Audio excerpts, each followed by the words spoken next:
नमस्कार। रेडियो जागो 90.4 एफएम से मैं अभय शंकर गौड़ आज बजट के ऊपर चर्चा के लिए हम लोग यहाँ पे उपस्थित हैं रेडियो स्टेशन पे। और देखिए, हमारे साथ आज जो मोदी सरकार का ये थर्ड टर्म का पहला बजट है, इस पर चर्चा करने के लिए हमारे साथ मौजूद हैं CSN डिग्री कॉलेज के इकोनॉमिक्स डिपार्टमेंट के प्रोफेसर और हेड शिवेंद्र सिंह जी, और हमारे साथ मौजूद हैं इकोनॉमिक्स डिपार्टमेंट के ही प्रोफेसर गोविंद सिंह जी, और हमारे साथ BBA की सेकेंड ईयर की छात्रा हैं अवंतिका त्रिवेदी, और MA इकोनॉमिक्स से पास आउट हैं मनीषा जी।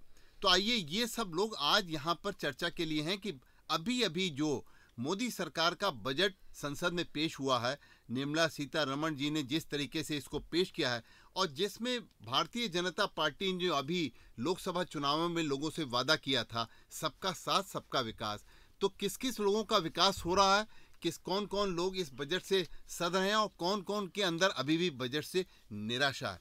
तो आइए, सबसे पहले हम बात करते हैं हमारे साथ जो छात्रा हैं। तो आप मनीषा जी MA इकोनॉमिक्स में आपने किया है। आप ये बताइए कि आप अर्थशास्त्र की छात्रा भी हैं और अभी आपने MA पास आउट करने के बाद इसी क्षेत्र में हैं, तो आप नौकरी तलाश रही हैं क्या? आपको कैसा लगा इस बजट में, क्या संभावनाएं हैं? क्योंकि स्वरोजगार की भी इसमें बात करी गई है, नए नए अवसर भी खोलने के लिए इस बजट में बातचीत की गई है। तो वो कौन से नए अवसर आपको इसमें दिखलाई पड़ते हैं, वो कौन से रोजगार आपको होते हुए दिखलाई पड़ते हैं? क्योंकि इस बजट में महिलाओं को रोजगार के विशेष अवसर देने के लिए भी एक वादा किया गया है। आपके ऊपर इन सब बातों का क्या प्रभाव पड़ रहा है? सर, सबसे पहले तो बहुत बहुत धन्यवाद आपका कि आपने मुझे ये अवसर प्रदान किया। जैसा कि अभी मैंने MA कंप्लीट किया है CSN PG कॉलेज से। अब मेरे लिए एक आता है नौकरी का चांस। तो आज के बजट में जो सबसे बड़ी चीज़ एक ये है, अब जैसे हमारे समय में क्या था कि शिक्षा में उतना स्किल का जोर नहीं था, तो क्या एक होता था कि डिग्रियां तो मिल जाती थी, लेकिन आगे कोई कौशल ना होने की वजह से नौकरियों में बहुत ज़्यादा दिक्कतें आती थी। पर आज के बजट में ऐसा है कि सरकार जो है इंटर्नशिप को बहुत ज़्यादा बढ़ावा दे रही है। वो इंटर्नशिप के लिए आगे बढ़ाने के योजनाओं के ऊपर उन्होंने बात की है, और उसके आगे जो वर्किंग वुमेन्स हैं उनके लिए हॉस्टल बनाने की बात की है। ये भी एक बहुत बड़ा इनिशिएटिव है। जैसा कि देखा जाता है कि एक पहले तो चैलेंज आता है कि लड़की को नौकरी करनी है, फिर उसके बाद में अगर घर में ये दिक्कत आती है आपको नौकरी क्यों करनी है, क्योंकि सामाजिक दायरा ऐसा होता है, ये सारी चीज़ें। उसके बाद में ये चीज़ आती है कि चलो तुम नौकरी के लिए तो हम एग्री हो गए, फिर तुम रहोगी कहाँ जाके, क्योंकि सबसे बड़ी सेफ्टी और उसका इशू आता है। अब सरकार की तरफ से ये जो योजना आएगी जिसमें हॉस्टल्स वगैरह बनेंगे, तो उससे एक ये चीज़ रहेगी कि हाँ, हमारी लड़की एक सेफ एनवायरनमेंट में जाएगी, क्योंकि सरकार का होगा तो रजिस्ट्रेशन होगा, ये सारी चीज़ें होंगी। और दूसरी चीज़ मैं ये देखना चाह रही हूँ कि नौकरियों में जैसे क्या हो कि निजी क्षेत्र को भी शामिल किया जा रहा है। तो ये होगा कि जब निजी क्षेत्र शामिल होगा तो नए नए रोजगार के अवसर आएंगे, क्योंकि बेरोजगारी ही हमारे देश का सबसे बड़ा मुद्दा है। हमेशा आप चुनाव में देखिए, कहीं भी देखिए, तो बेरोजगारी ही सबसे पहला मुद्दा आता है। अगर निजी क्षेत्र की भागीदारी बढ़ेगी अर्थव्यवस्था में, तो जाहिर सी बात है कि रोजगार भी बढ़ेगा। तो मेरे हिसाब से लग रहा है कि ये बजट जो है हमारे युवाओं के लिए, और जितने भी नौकरी की तलाश कर रहे हैं युवा, उनके लिए एक बहुत अच्छी स्कीम लेके आ चलिए, रहा है। बहुत बढ़िया आपने बताया। हमारे साथ में सर। जो है CSN कॉलेज के इकोनॉमिक्स डिपार्टमेंट के प्रोफेसर हैं और head of department Shivendra Singh ji. Shivendra Singh ji, आप तो अर्थशास्त्र पढ़ाते हैं, तो आपने इस अर्थशास्त्र के नज़रिए से जो आज का बजट है उसको आप कैसे ले रहे हैं? धन्यवाद सर, गौड़ सर, आपने हमको यहाँ बुलाया, आपको तहे दिल से बहुत बहुत धन्यवाद।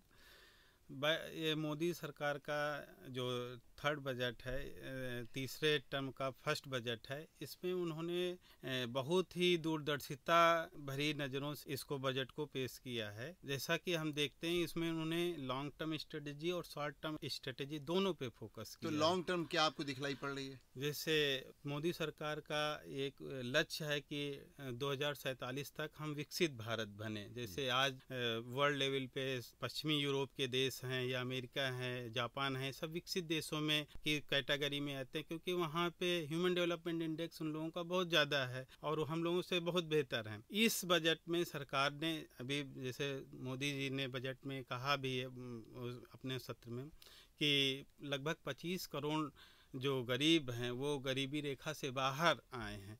तो ये उनकी सरकार की बड़ी उपलब्धि है।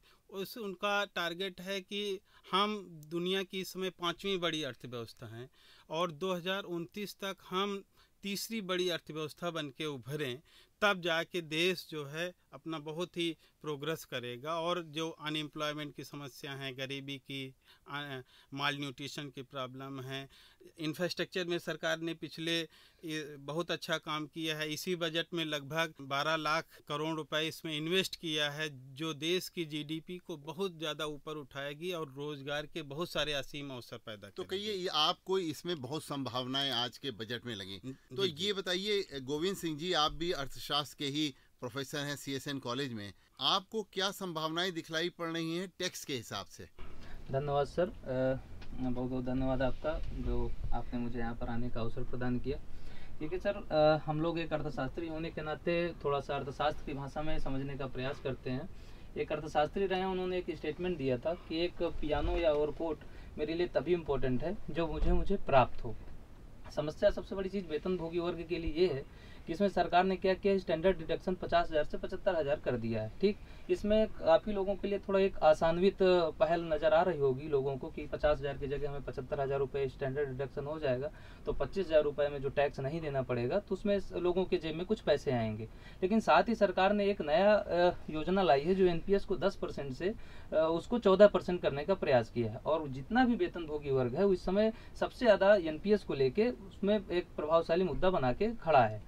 और सरकार अब 10% की जगह 14% एनपीएस करने जा रही है। इसका मतलब है कि वेतनभोगी वर्गों के जेब में कुछ पैसे की और कटौती आने वाली है। तो आपको इस बजट से संभावनाएं कम दिखलाई पड़ रही हैं, और सर्विस क्लास वालों के लिए खास तौर पे जो सर्विस कर रहे हैं और साथ साथ में सरकार से कहीं ना कहीं जो है अपना वेतन ले रहे हैं। तो आज आप सब लोग यहाँ पे आए, और आज आपने जो आज निर्मला सीतारमण ने हमारे देश का ये तीसरी मोदी सरकार का पहला बजट पेश किया है, इसको लेकर के आपने अपने अपने नज़रिए को रेडियो जागो 90.4 FM पे बताया। तो मैं अभय शंकर गौड़, आप सबको लोग यहाँ पे आए, इसके लिए आपका बहुत बहुत स्वागत। और ऐसे ही आप लोग जो हैं बजट या अन्य जो सरकारी योजनाएं हैं उनके ऊपर सक्रियता अपनी पेश करते रहिए। धन्यवाद। धन्यवाद सर। आप